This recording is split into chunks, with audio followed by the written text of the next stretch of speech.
good in the beginning. Dan had come up. He was, about my age, a little younger, but had a young family, and we went a skiing trip with him, and for dinner and one thing and another. He was, new in town, and I knew what he was going through, and he was a little insecure about, coming to Washington, and but he'd been in the Dallas bureau for a couple of years. So we were good buddies, and then he, what happened? That was, it seems to me that they wanted, and Dan was, because Johnson was then the president, Dan was assigned then to the White House because they figured in their corporate way that Texans would get along together, and I think Johnson thought he could spin Dan, and Dan doesn't spin very well. So he was a good, tough White House correspondent, and then at some point, I think when Cronkite was beginning to talk about retiring, the question of succession came up, and I think CBS, the management, wanted Harry Reasoner to get a little taste of the White House to boost his credentials. So Harry came down, and you'll have to check the chronology, but in any event, Dan was there during Watergate, during Nixon. And the Republicans set a trap for him, and they made him the villain of Watergate, the TV Torquemada, who stood up and asked, tough questions. Thank you, Mr. President. Dan Rather with CBS News. President, are you running for something?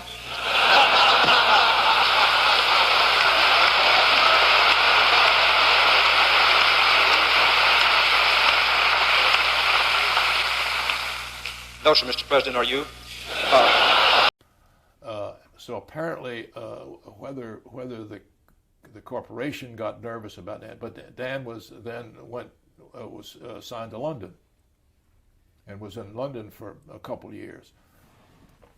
And by the time he came back, and then from London he went to Vietnam. That's right. By the time he came back, he was quite different from the Dan I had known. He was more aggressive. I don't remember that. Then how do you explain that you can't remember it and the other people at the meeting say he was apoplectic? I wasn't there at that point. You weren't in the meeting? I'm not suggesting. I'm just saying I don't remember it. I don't want to be argumentative, Mr. Vice President. You do, Dan. No, this is not a no, great sir, night, because I want to talk about why I want to be president, why those 41% of the people are supporting me. And Mr. Vice President, these questions are judge a whole career. It's not fair to judge my whole career by a rehash on Iran. How would you like it if I judged your career by those 7 minutes when you walked off the set in New York? Well, now, would you like that? Mr. I Vice have President, respect for you, but I don't have respect for what you're doing here tonight. And Dan was, he was very intense on the air, never quite comfortable with himself.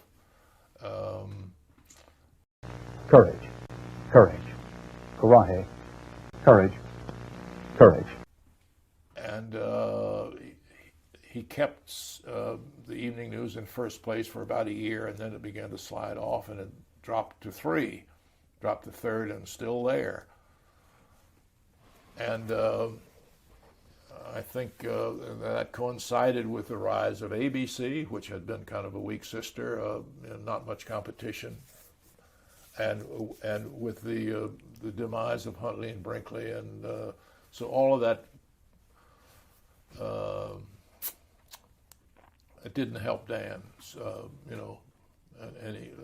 and then they got desperate, and they tried to bring Connie Chung in as co-anchor. And that relationship was probably as explosive as the Barbara Walters-Harry Reeser relationship. I mean, they would not see each other, Dan and Connie, until they both appeared in the newsroom at 6:28. I mean, they didn't even talk to each other because Dan's so resented. I think the ratings were looking rather abysmal, and I think they thought that I could help change it. And I don't think I think I didn't. I think it got maybe a little better, but I lasted for 2 years, and I think Dan Rather certainly didn't want me there. He had been doing the news all by himself for many, many years, and to ask him to move over and make space for another body, regardless of whether the body was a man, a woman, or a monkey, he just wasn't going to be happy about it. So, Do you know if Cronkite had a preference for who would succeed him? I don't know. I know I've heard, and I think he said publicly that while he supported the Rather's replacement, he regretted it later. I've never heard him say that, but I've seen it in print somewhere.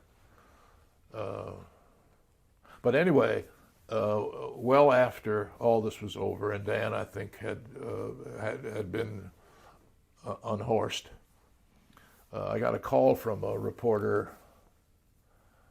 at Politico when they were just getting started. Could I have lunch?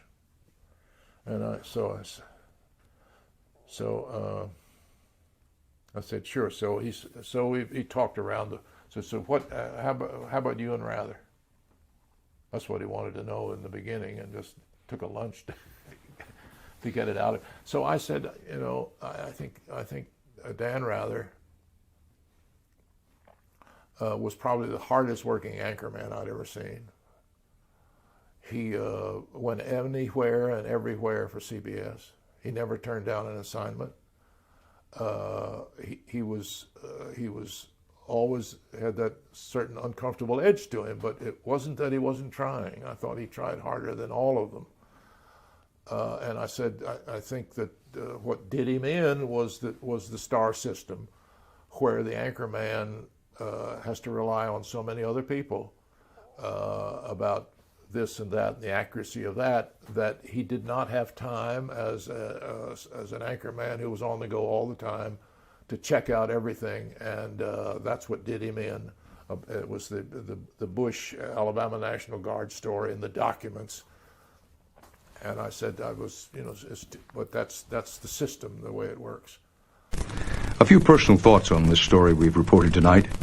We shall continue to aggressively investigate the story of President Bush's service in the National Guard and the story of the documents and memos in Colonel Killian's file.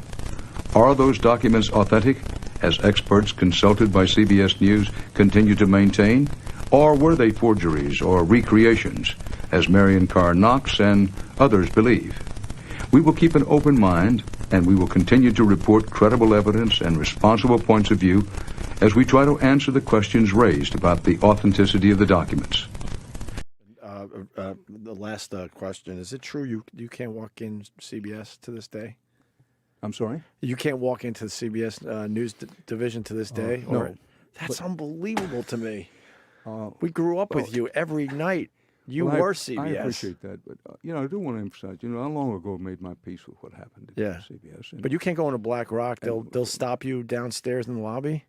Yes. Oh my God.